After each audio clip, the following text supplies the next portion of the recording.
ओम शांति।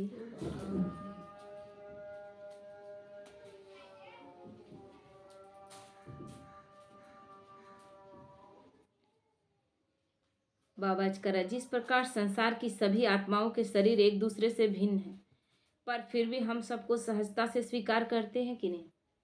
क्या बोलते हैं कि मेरे जैसा ये क्यों नहीं देखने में लगता है? और ये विभिन्नता जो है ना, चेहरे के बनावट का सबसे ज़्यादा भारत में ही है। आपको चाइनीज लोग भी पहचानने में दिक्कत होगा। चाइनीज लोग लगेगा कि एक टाइप का, कल का मुरली में आया था ना, साकार मुरली में, चाइनीज लोग देखने में लगेगा कि एक टाइप का है, जापानी लोग देखने में लगेगा एक टाइप, सबको समझने में दिक्कत होगा। लेकिन भारत में विभिन्नता है, भारत में एक जैसे नहीं लगते, क्योंकि भारत में ही हम सब देवी देवता थे और हम सब वैरायटी वैरायटी संस्कार के हुए हैं, क्योंकि 4 वर्णों में बंटते हैं हम ना, 4 वर्णों में बटे। तो और कोई एक जैसा नहीं, बाबा यहाँ पर ही हम लोगों को पढ़ा रहा है, स्वयं भगवान पढ़ा रहा है, लेकिन क्या सब एक जैसे हैं? नहीं। इसीलिए नंबरवार पुरुषार्थ अनुसार बाबा कहता है ना, यानी वैरायटी है। लेने का संस्कार भगवान तो दे रहा है, अपना 100% दे रहा है, लेकिन हम ले कितना रहे हैं? जितना मेरे में क्षमता है, तो हमारा संस्कार उतना ही दिखेगा ना। तो बाबा इसलिए कहता है कि शरीर भिन्न भिन्न है, उसी तरह आत्मा के संस्कार भी भिन्न भिन्न है। तो जिस तरह शरीर को स्वीकार करते हैं, संस्कार को भी स्वीकार करें, कोई सवाल नहीं। ये ऐसा क्यों? कोई सवाल नहीं।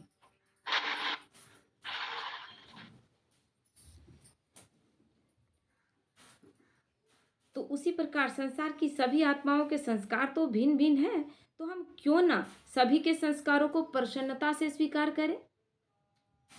एक शायरी था ना, ये अक्सर हमको बहुत अच्छा लगता है, जब हम ज्ञान में नहीं थे तब भी हमको बहुत अच्छा लगता था। गालिब ने अपनी ज़िंदगी बड़ी आसान कर ली, कुछ को माफ़ कर दिया और कुछ से माफ़ी मांग ली। ये है एक्सेप्ट करने का पावर। आप माफ़ तब कर पाते हैं जब किसी को एक्सेप्ट कर पा रहे हैं आप। हम एक्सेप्ट ही नहीं करते, हम किसी को एक्सेप्ट ही नहीं करते। हम अपने आप में क्या हम 100% हैं? फिर हम दूसरे के संस्कारों पर इतना क्यों उलझते हैं कि वो ठीक क्यों नहीं है? क्योंकि सारी दुनिया अपने आप को परफेक्ट मान के बैठी हुई है और सब लगता है सब खराब है और हम अच्छे हैं। पर ऐसा है क्या सच में? अपने संस्कारों का चेकिंग, मेरा अपना, इसलिए भगवान क्या बोला? स्व परिवर्तन, अपने आप का परिवर्तन। और जब हम मेरा परिवर्तन हो जाता है ना, बहुत बड़ी बड़ी बातें हैं जो हम समझ नहीं पाते हैं। स्वराज अधिकारी आत्मा, स्व परिवर्तन, ये छोटी छोटी, ये शब्द छोटे हैं लेकिन इसके अर्थ बहुत मायने रखते हैं, है ना। जैसे हम कह रहे हैं कि स्व परिवर्तन यानी केवल मेरा परिवर्तन हो जाता है, तो दुनिया से आपको कोई फिर फर्क पड़ता है? और जैसे कि आप हमको कुछ भी बोले, लेकिन मेरा स्थिति पावरफुल है, मैं अपने वजह से खुश हूं, मैं अपने वजह से दुखी हूं, मेरा कोई वजह नहीं बन सकता। ये एक स्वराज अधिकारी आत्मा की निशानी। मेरा किसी और के वजह से हम दुखी हो गए तो ये तो मेरा खुद का गलती है। हम अपना परिवर्तन कर सकते हैं, ये नॉर्मल चीज़ है, लेकिन हम किसी और को परिवर्तन करेंगे, वो मेरे से अच्छे से व्यवहार करे तब हम ठीक रहेंगे, तो फिर ये हो गई निर्भरता की बात। और निर्भरता जब तक है, पराधीन सपनों सुख नहीं, शास्त्रों में लिखा हुआ है। पराधीन सपनों सुख नहीं, आप पर दूसरों से अपेक्षा कर रहे हैं, वो अपेक्षा में आप नहीं, क्योंकि उसका अब इच्छा है ना, अब वो चाहे तो हंसा दे, वो चाहे तो रुला दे। तो इसीलिए सबसे पहले बाबा बोलता है स्वराज अधिकारी, अपना परिवर्तन, जब अपना परिवर्तन कर लेंगे तो हम स्वराज अधिकारी हो जाएंगे। अभी तक हमारा परिवर्तन, हमारा प्रॉब्लम क्या था? लोग कैसा देखना, हम कपड़ा पहन के निकलते हैं, हमको लगता है 4, 10, 15 लोगों का ओपिनियन अच्छा होना चाहिए। बाबा ने सब बदल दिया, व्हाइट पहन के निकलो, व्हाइट पहन के निकलो। अब व्हाइट पहन कर निकलेंगे तो कोई डिपेंडेंसी है? नहीं।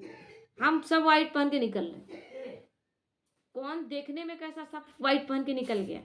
यहाँ पर बार्गेनिंग करेंगे किसी का कि ये ऐसा लग रहा है, वैसा लग रहा है, कुछ नहीं करेंगे आप, कोई नुक्ताचीनी नहीं, सब एक जैसा।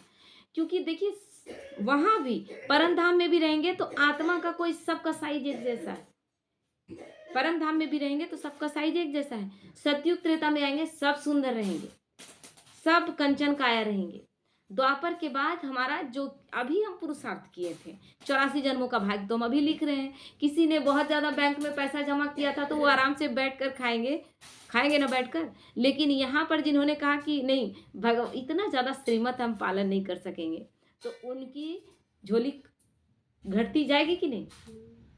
तो जैसा जैसा कर्म करेंगे वैसा वैसा मेरा मानसिक स्थिति, सामाजिक स्थिति और चेहरे का बनावट सब तय होना शुरू हो जाएगा। आज बाबा भोग लगा रहे थे, यही बोले बाबा आप सेवा हमको काहे नहीं देते हैं। हम बोले बाबा के, तो बोला कि आप बोला कि सेवा तो कैसे नहीं होता बच्चा, नहीं होगा सेवा, जरूर होगा एकदम। चलिए, तो इसीलिए बाबा बोलता है ना कि सब चीज यहीं पर हो रहा है।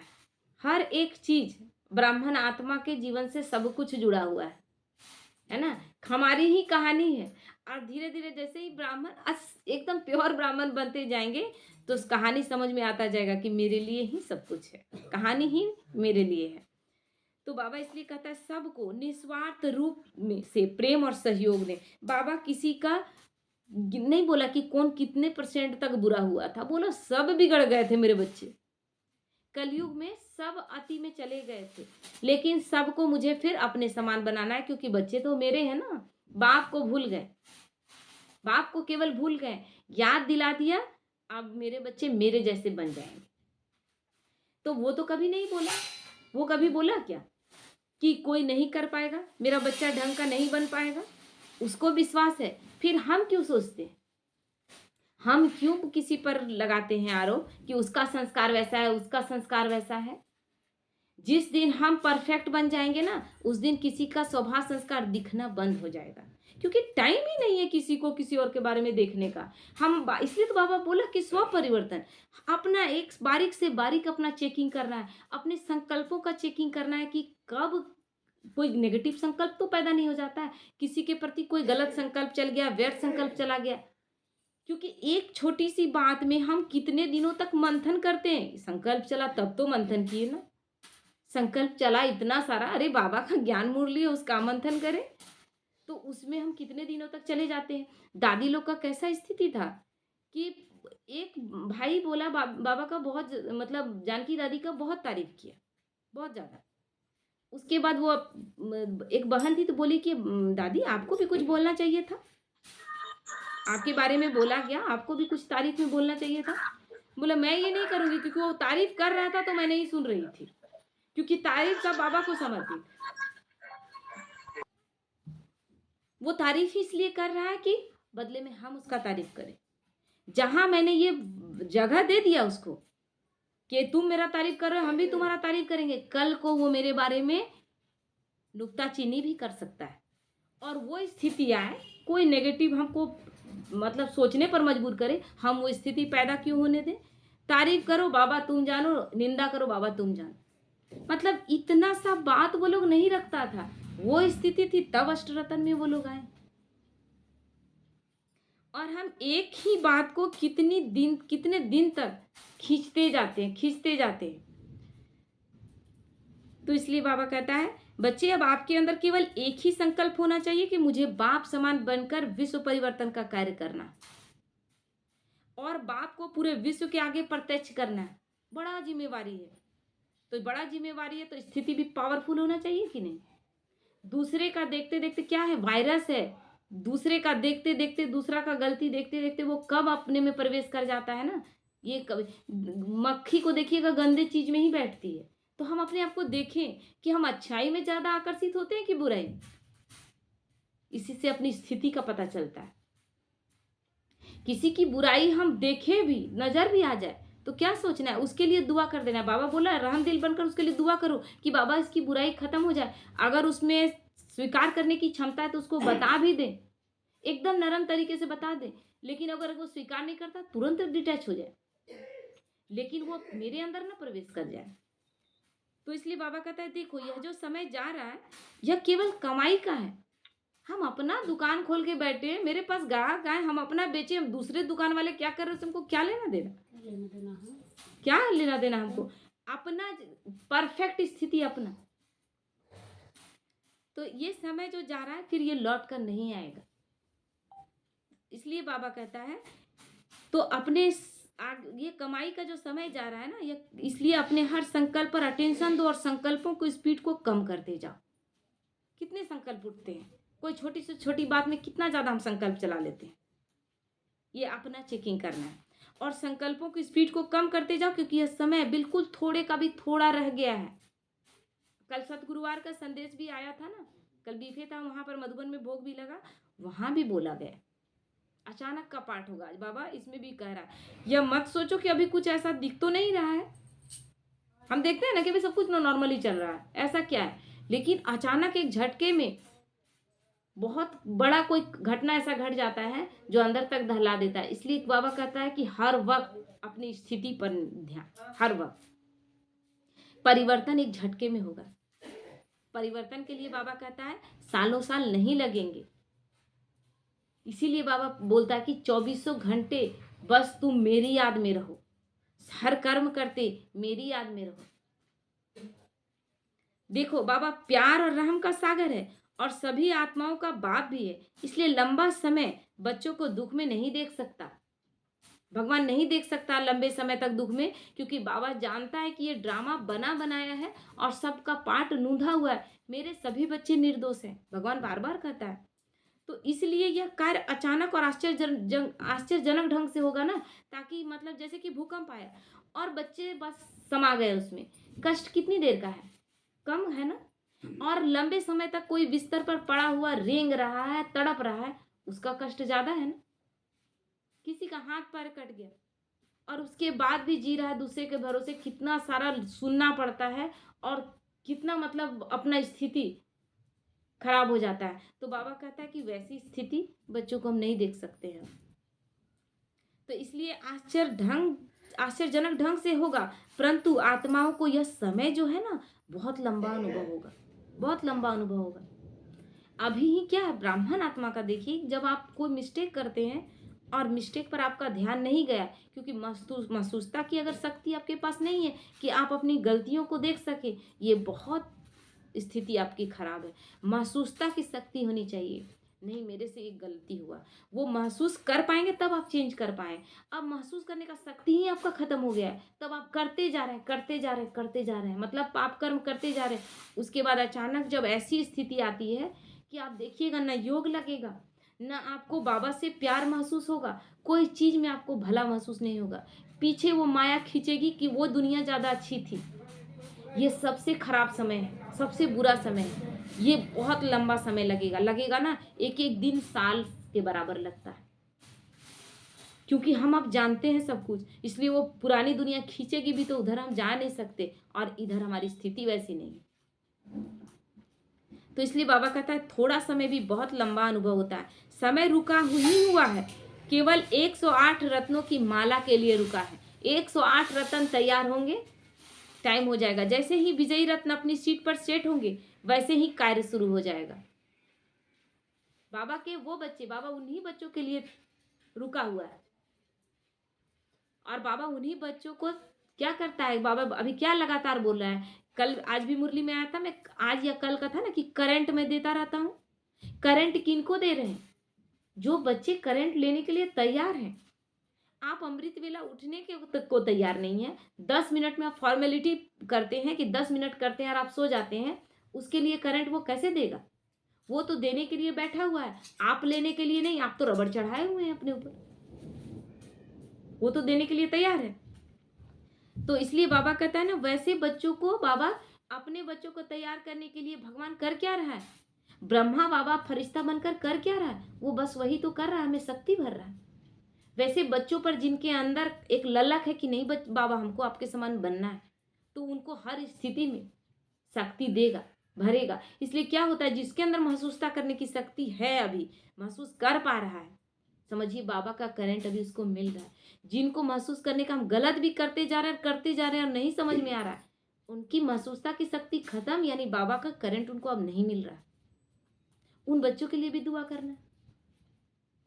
तो बाबा कहता है, और जो बच्चे समय को देकर पुरुषार्थ कर रहे हैं ना, उनका नंबर उतना ही पीछे होता जा रहा है। समय है ही नहीं। आप सोच रहे हैं समय आएगा तब हम करेंगे, आपने लोगों पर छोड़कर रखा हुआ है, मेरे घर के लोग तैयार होंगे तब हम करेंगे। किन किन को आपने अपना राजा बनाकर रखा हुआ है? गौर से सोचें, कब कौन चला जाएगा और तब पछताएंगे। तो यह बाप की वार्निंग समझो या समझानी समझो, पर अभी अभी कर लो, अर्थात अपनी मन बुद्धि को इस दुनिया से बाहर निकालो, अन्यथा तो आप बच्चे समझदार हो। बाबा कहता है समझदार हो, भगवान से ज्यादा हो सकता है तुम लोग समझदार हो, है ना, कि भगवान का बात को भी दरकिनार कर देते हैं। अंतिम घड़ी कैसी होगी समझदार बच्चे नहीं जान रहे हैं क्या? इतने दिनों तक ज्ञान सुन रहे हैं तो समझ रहे हैं ना। जैसे कहते हैं ना, छोड़ो तो छूटे, अर्थात अपनी मन बुद्धि को पुरानी दुनिया से निकालो तो आगे का कार्य अर्थात आपको और आपके संबंध संपर्क में आने वाली आत्माओं को संपन्न बनाकर घर ले जाने का कार्य बाप स्वयं कर देंगे। क्या बोला? परंतु इतना तो आपको करना ही पड़ेगा, हमें छोड़ना पड़ेगा। और हम छोड़ते हैं, ऐसा नहीं है कि हम नहीं छोड़ते। अभी हम कह दें कि भगवान छुड़ा दे रहा है, क्या हम नहीं छोड़ते? एक लड़की जो जिस घर में पलती है, बढ़ती है, 20-25 साल का बिताती है, एक झटके में किसी और के घर में चली जाती है, छोड़ना नहीं पड़ता है क्या? छोड़ना पड़ता है ना। तो ये तो संस्कार है हमारा कि एक हद के बाद हमको छोड़ना है। एक माता पिता जो इतना प्यारा लगता था, लेकिन जैसे ही बिस्तर पर चला जाता है, अब उस नहीं उठ बैठ सकता, उसके लिए हम क्या दुआ करते हैं? आज जल्दी से प्राण छूट जाता, ठीक ठाक से चले जाते तो अच्छा रहता। इनको तो कष्ट ही है, कष्ट उनको नहीं है, कष्ट तो हमको है कि हमको निभाना पड़ रहा है। उससे हम नहीं छूट रहे हैं क्या? छोड़ तो रहे हैं। तो वो जो समय आने पर छूटेगा, उससे पहले बाबा कहता है छोड़ो तो छूटे, समय से पहले छोड़ो। क्योंकि अब वो समय था कि बूढ़े होके बैठेंगे, फिर आपका ममता निकलेगा रिश्तों से। अब वो समय नहीं है, कभी भी कोई भी जा रहा है। कोई 5 साल का बच्चा भी जा रहा है, तो कोई 35 साल का बच्चा भी आदमी जा रहा है, कोई 50 साल का बूढ़ा भी जा रहा है, तो कोई 100 साल भी जी रहा है। सब तरह की मृत्यु लोग है ना।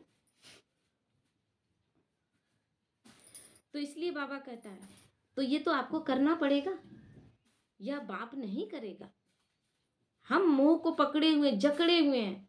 ये चीज करते तो ठीक हो जाता, ये चीज करते तो ठीक हो जाता, ये मेरा घर में ये सुधर जाता। कुछ नहीं, मुझे अपना परिवर्तन कर लेना है, मुझे अपना परिवर्तन कर लेना है। आज तक हम आप दोनों आत्माओं के लिए यही दुआ कर रहे थे कि बाबा इनके परिवार के ये सदस्य सुधर जाए।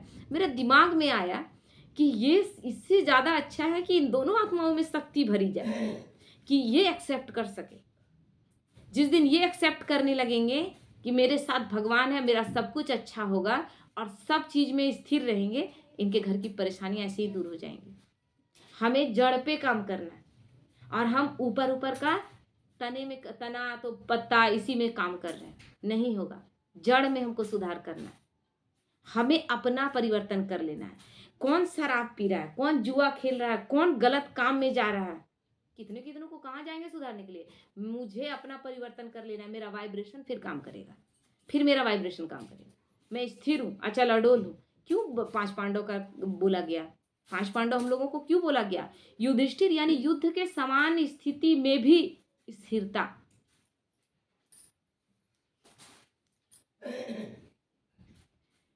उसके बाद दिखाते हैं भीम को आत्मबल। उतना ही शरीर का शक्ति तो दुर्योधन के पास भी था, तो भीम को ही क्यों कहा गया शक्तिशाली? आत्मबल के लिए बोला गया, यहाँ शरीर के शक्ति से नहीं, आत्मा का बल। आज बाबा यही चीज कर रहा है ना, हम आत्माओं में शक्ति भर रहा है। कोई शक्ति बची थी क्या हमारे अंदर? तीसरा अर्जुन, ज्ञान अर्जन करने वाला, संपूर्ण ज्ञान। अभिमन्यु ने संपूर्ण बाबा का ज्ञान को केवल अर्जन नहीं करना, उसे प्रैक्टिकल जीवन में यूज करना। चौथा नकुल, भगवान के बताए श्रीमत का अक्षरशः पालन करना। ये नहीं कि हम इतना ही कर पाएंगे, इतना ही कर पाएंगे तो आप 84 जन्मों में वैसे रिश्तों को पाएंगे जो बोलेंगे हम इतना ही निभाने सकेंगे। 100% कोई नहीं देगा आपको, ना बेटा आपका 100% देगा, ना आपका पति, ना पत्नी। जिस रूप में रहेंगे वो रिश्ते आपके परफेक्ट नहीं होंगे, क्योंकि आप परफेक्ट नहीं निभा पाए यहाँ पर। क्योंकि यहाँ हम 84 जन्मों का भाग लिख रहे हैं, केवल बोलने से नहीं होगा। बाप के साथ माता पिता, भाई बहन, बंधु बांधव, सारे रिश्तों को 100% हमको देना है, यानी केवल उसके साथ संबंध जोड़ लेना है। फिर वो तो नहीं आएगा ना सतयुग के बाद, वो तो नहीं आएगा। रिश्ते तो फिर वही निभाने हैं जो उन लोगों को साथ निभा रहे हैं।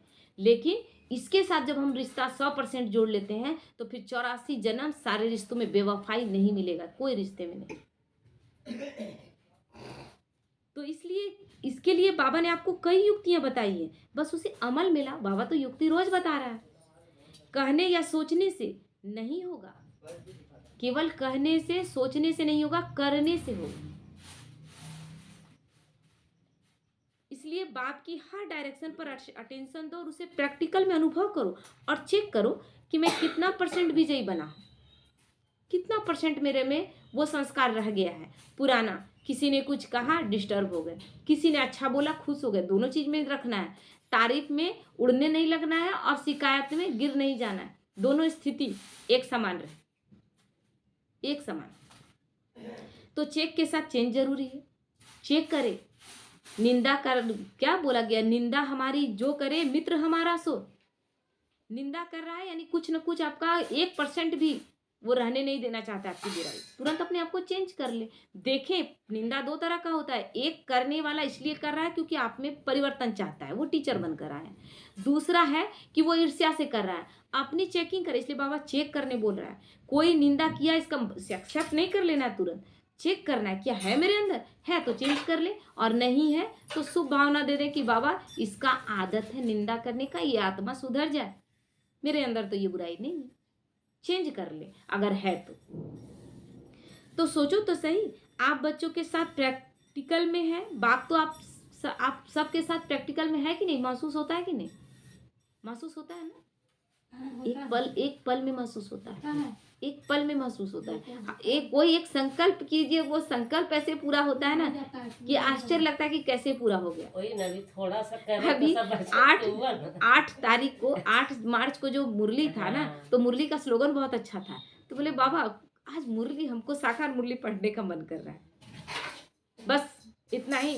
वो अमृत वेला में भी नहीं, अमृत वेला में तो पढ़े थे, मन में आया था, लेकिन दिन लगा 1-2 बार कि बाबा आज का मुरली लग रहा है कि हमको स्लोगन बहुत अच्छा है, तो स्लोगन को क्लियर करने के लिए आज के मुरली में बाबा बोला है ना कि जोग में एकदम पूरा बाबा का तो मुरली तुरंत उस दिन ऐसा सिचुएशन बन गया कि मुरली हम पढ़े। तो बोले बाबा अद्भुत करता है। तो बाबा कह रहा है कि आप नहीं करेंगे तो करेगा कौन। जब प्रैक्टिकल में बाप हमारे साथ है और हम नहीं करेंगे, हम तो किसी को बहाना भी नहीं दे सकते हैं। वो तो बहाना क्या, वो तो बोलेंगे कि हम तो उतना नहीं समझ पाए थे, हम तो भगवान को नहीं पहचान पाए थे। वो लोग उतने डिस्टर्ब नहीं होंगे जितने हम होंगे, क्योंकि हमने पहचाना, जाना, सब कुछ जानते समझते भी हमने क्या कहा कि हम इतना ही कर पाएंगे। हम ये नहीं कह रहे भगवान को कि हम इतना ही कर पाएंगे, हम कह रहे हैं कि हम इतना ही थोड़ा सा भाग लेंगे और इसी में हम खुश रहेंगे। इसलिए दोस्त किसी को न दें। ब्रह्मा जब भाग बांट रहा था तो आप सोए हुए थे, एक्सेप्ट करें कि हाँ मैं सोया हुआ था। तो बाप की पालना का रिटर्न दो। बाप इतना अच्छा पालना दे रहा है, ऐसा पालना कोई दिया था। लौकिक में भी पिता का डांट कितनी बार मिलता है, हमेशा प्यार ही नहीं मिलता है, बहुत डांट मिलता है। बहुत जगह आप गलत होते हैं तो बहुत कड़ाई से भी पेश आते हैं, लेकिन बाप कभी कड़ाई से पेश आया? कितना प्यारा प्यारा मुरली चलाया है। एक मुरली चलाया था ना, हमको याद आता है साकार में, उस समय कुछ बात से हम दुखी थे। उस पूरे मुरली में बाबा अपने बच्चों को प्राण प्राण प्राण कह के संबोधित किया था। आंसू आ जाता था वो मुरली सुन के, इतना वो अच्छा पालना दे रहा है। तो इसलिए बाबा कहता है बाप की पालना का रिटर्न दो। तो रिटर्न कैसे देना है? संपूर्ण श्रीमत का पालन करना है, बाप समान बन के दिखाना। ठीक है, ओम शांति।